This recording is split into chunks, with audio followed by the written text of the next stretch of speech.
ছুটির দিনে বাড়িতে আছি তাই ভাবলাম আপনাদের একটা রেসিপি শেয়ার করা যাক।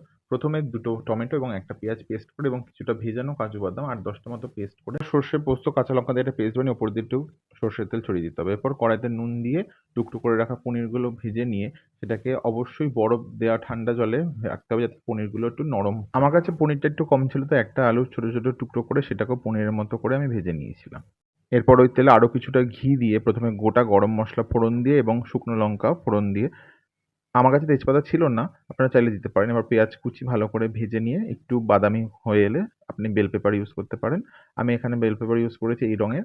এরপর টমেটো, পেঁয়াজ বাটা দিয়ে ভালো করে কষিয়ে জিরে গুঁড়ো, ধনে গুঁড়ো, পরিমাণ মতো নুন দিয়ে এবং কাজু বাদাম বাটাটা দিয়ে নেবেন। আমি নুনের ভিডিও একটু রেকর্ড করতে ভুলে গেছিলাম। ভালো করে মশলাটা কষানোর পর সর্ষে, পোস্ত, কাঁচা লঙ্কা এবং সর্ষের তেলের পেস্টটা দিয়ে আবার ভালো করে মশলাটাকে কষাতে হবে। ভালো করে মশলা কষানোটাই কিন্তু এই রান্নার সবথেকে গুরুত্বপূর্ণ স্টেপ। এরপর মশলা থেকে তেল ছাড়লে স্বাদমতো নুন এবং ব্যালেন্স করার জন্য চিনিটা দিয়ে ভালো করে আবার মশলাটা কষিয়ে ওপর দিয়ে চেরা কাঁচা লঙ্কা দিয়ে আরও মশলাটা কষিয়ে এরপর পনির এবং আলুগুলো এর মধ্যে মশলায় দিয়ে সেটাকে ভালো করে মিশিয়ে নিয়ে পরিমাণ মতো জল দিয়ে দেবেন। তো আমি এটাকে একটু ঝোল, ঝোল করেই করেছিলাম। আপনারা চাইলে শুকনো, শুকনো করে করতে পারেন এবং পরোটা দিয়ে ওটা দারুণ লাগে। পনির পোস্তর রেসিপিটা কেমন লাগলো কমেন্ট করে জানাবেন। দেখা হচ্ছে অন্য ভিডিওতে। টাটা।